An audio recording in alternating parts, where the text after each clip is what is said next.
Hello there, students. Today we're going to start talking about war. Our guiding question is specifically, when is war justified? So, in order to really think about that, we need to talk about what that phrase means. When is war justified? So, we're going to do a little activity to talk about the concept. First, you need to tell me what the question, when is war justified, what does it mean? If you know, write it there.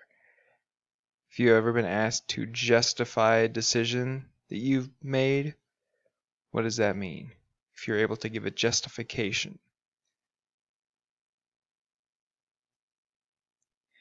If it helps you, I'll tell you that most students translate when is war justified into saying something along the lines of when is it okay to go to war. So now you're going to need to give me 2 reasons why it would be justifiable for America to go to war. Tell me 2 different things that you would think would be good reasons when the United States should use its military to do something. Then you're going to give me 2 arguments against going to war. What are 2 reasons why America should not use its military? After you've done those 2 things, you're going to tell me whether or not you believe we as a country should pursue hawkish or dovish policies. We're not going to specifically talk about any war happening right now because we're not, luckily, debating going to war with another country. So luckily, this assignment's not about a current event. It's just a general policy. So if you are a hawk, that's somebody who's going to be in favor of using the military to achieve our goals. Using our military to solve things that may not necessarily be violent, but sending our military in as a force. Somebody who's a dove, does this sound like the hippies of the 60s? If you are a dove, you are opposed to the use of the military. It should only be a last resort. Some people go so far as to say we should never use the army. I'm not going to ask you to write me paragraphs, but I just need you to tell me, are you a hawk or a dove? Give me reasons why you believe you are one or the other. All right, day number 2. We're going to do our case study, analyze some documents. We're talking about Senate Joint Resolution number 1, War with Imperial Germany. We'll go to the website. This is our case study. SJR 1.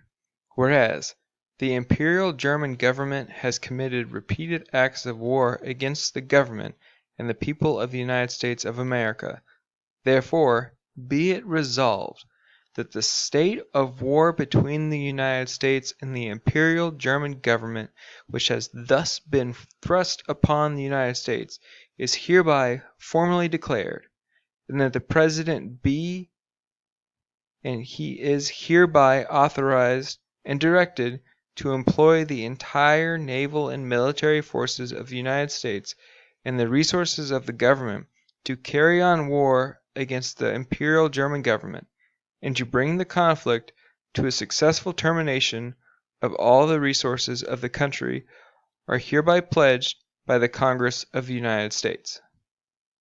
So we just read the whole text of SJR 1, but go back and just look at the title. What's it say? Declaring that a state of war exists between the Imperial German government and the government of the United States. SJR 1, if it passes, the United States is going to go to war with fill in the blank. So we all know that the power to declare war rests with Congress, not the President. In order for us to go to war, it has to be declared by Congress. So, Senate Joint Resolution, the United States Congress is debating whether or not we should go to war with Imperial Germany. The context of Senate Joint Resolution number 1 you should be pretty familiar with from your world history classes. We're talking in the early 1900s. Does the name Archduke Franz Ferdinand sound familiar? We're talking about World War I. In your world history classes, you learned about what led to World War I. Things like nationalization. The Serbians wanted independence from Austria-Hungary. They were not given it. They assassinated the Archduke. This led to Austria-Hungary declaring war on Serbia, Russia coming in to Serbia's aid, Germany, who was Austria-Hungary's ally, declaring war on Russia. Then France joins, and country by country, the war grows into a world war. The United States had tried to remain neutral, but in 1915, Germany declared the water around the British Isles a war zone. Americans were aboard a ship named the Lusitania.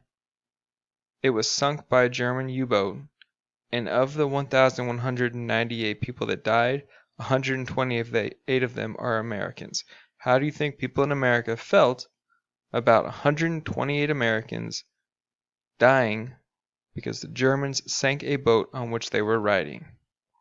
Still, even the year after that, in 1916, President Woodrow Wilson campaigned for his re-election as president under the slogan, "He kept us out of war." You can probably imagine why a lot of Americans were worried about joining a war that at this point involved most of the world. Then in 1917, Great Britain intercepts a message that was sent from Germany to Mexico. In this telegram, Germany basically offered Mexico the parts of Mexico that were taken by the United States after the Mexican-American War. Germany said if Mexico helps Germany fight the United States, if they attack the United States, they'll be given that territory back. How do you think Americans felt when they heard that news? So thinking about this, what leads to the debating of Senate Joint Resolution number 1? There's a world war that's happening. What happened to that boat, the Lusitania? And then what did Germany tell Mexico? Try and figure out how those things would lead to us debating declaring war on Germany.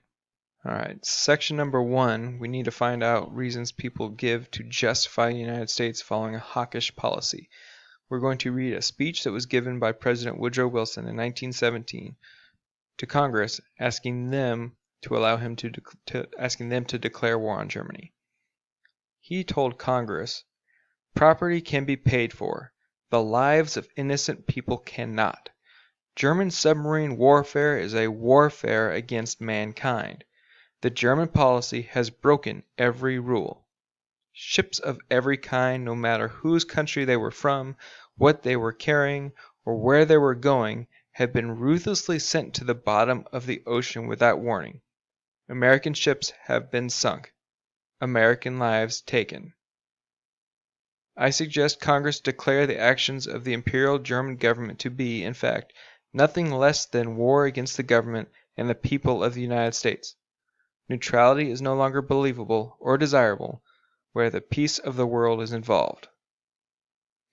So in these first two paragraphs, what has Woodrow Wilson basically said? What did he accuse Germany of having done, and how does that justify us going to war? Read the last paragraph. "The world must be made safe for democracy. We have no selfish ends to serve. We are but one of the champions of the rights of mankind. It is a fearful but right thing to lead this great peaceful people to war. We shall fight for democracy, for the right of people to have a voice in their own government, for the rights and liberties of small nations." In this paragraph, what idea does Woodrow Wilson give for why the United States should go to war? Is it fighting for ourselves? Who are we fighting for? So consider the two different ideas that are pushed forward by Woodrow Wilson in these three paragraphs, and then tell me why those could justify today us following hawkish policy. Our evidence number 2 is this cartoon from the New York Herald called, "Well, what are you going to do about it?" So a little closer look on that. This is Woodrow Wilson, and this is the Kaiser, or leader of Germany. What's in the painting behind him? One of the little lost children of the Lusitania. This child died. If Americans have died, should the American government use its military to do something? Seems easy to answer. Now we need to do a study in section 2 of why people support dovish policies. We're going to talk about a preamble that was written by a group of women who established the Women's Peace Party in 1915. See what reasons they gave for dovish policies. "We women of the United States assemble in behalf of world peace, are grateful for the security of our own country, but sorrowing for the misery of all involved in the present struggle among warring nations, do hereby band ourselves together to demand that war be abolished. As women, we are particularly charged with the future of childhood, with the care of the helpless and the unfortunate. In these first two paragraphs, how do they make war sound? Third paragraph. We will no longer endure without protest the added burdens of maimed and invalid men and poverty-stricken widows and orphans which was placed upon us. We demand that women be given a share in deciding between war and peace in all the courts of high debate, within the home, the school, the church, the industrial order, and the state. So protesting and so demanding, we hereby form ourselves into a national organization to be called the Women's Peace Party. This paragraph, what do they say are consequences of war? And with those consequences in mind, why would they be opposed to it? Are the reasons that they gave for opposition to war in the past reasons that people could still give today to be opposed to war, meaning to follow dovish policies?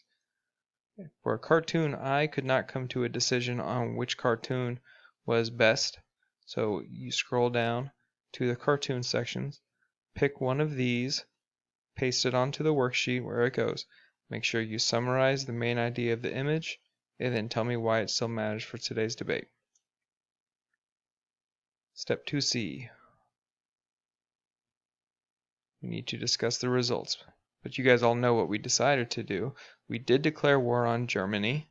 We went to war April 6th when we declared war. We first sent American soldiers to Europe in June of 1917.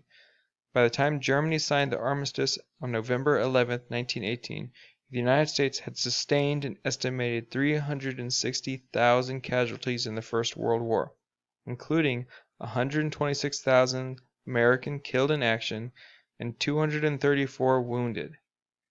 Knowing that those numbers were a pretty steep price to pay, it's understandable why some people would be worried about us entering another war. But is it important to acknowledge that America played an important role in ending the war?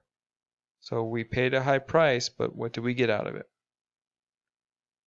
Okay, so for, again, the final part of this assignment is going to be extra credit if you choose to accept it.